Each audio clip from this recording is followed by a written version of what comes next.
per photo tax that I have to collect. So keep track of the number of photos so I can give the money to the kids. But that sounds like Latin America. And then, yeah, the other thing is that the price that you pay today, independent, that was a discount price, but it was based on you passing the exam at the end. Remember, I was a university professor and director, so there is an exam at the end of this. You have to pass the exam, and it's a written exam.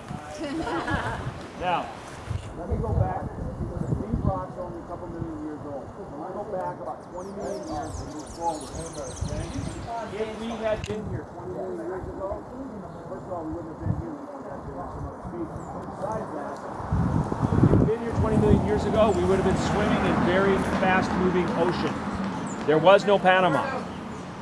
The continent of North America ended with a peninsula in the area of Costa Rica, and what you had down in South America started there in Colombia. And we know this because, first of all, the fossils that you find buried at those depths of that time frame are very different in Panama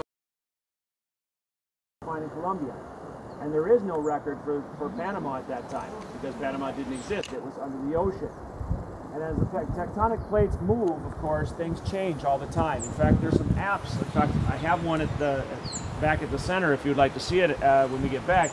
But there's apps you can download that were done by universities that show the difference since the time of Pangea to the time when almost all the continents were at the South Pole, all the way to where they are today. And what happened was about 20 million years ago, this area that is now Panama, which was shallow ocean, allowed for the currents to flow through the middle of the center of the earth.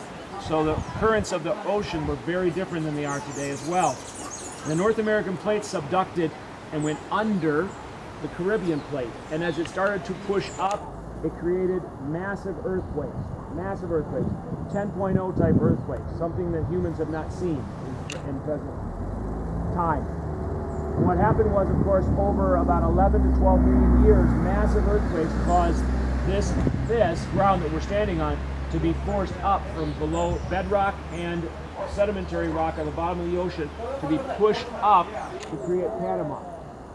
Now, once Panama was formed and that had blocked like a dam that blocked waters flowing from the Caribbean into the Pacific, what happened was, of course, it changed the history of mankind, because when those warm waters in the Caribbean could no longer flow into the Pacific, instead of having a current that went around the center of the earth, you blocked that and it could no longer happen. And so the currents had to go down below into Antarctica, or they had to change. And the currents of this area started to, instead you had the warm waters moving north and creating the Gulf Stream.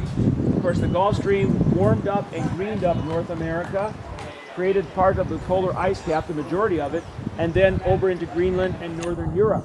Without Panama, life as we know it and civilizations that we have in our history as humans would never have been possible in Northern Europe and North America. It is now considered, therefore, that the formation of Panama, what you see here, changed human history and is the most significant event geologically in 60 million years. You're welcome. Thank you, Panamanian. Okay.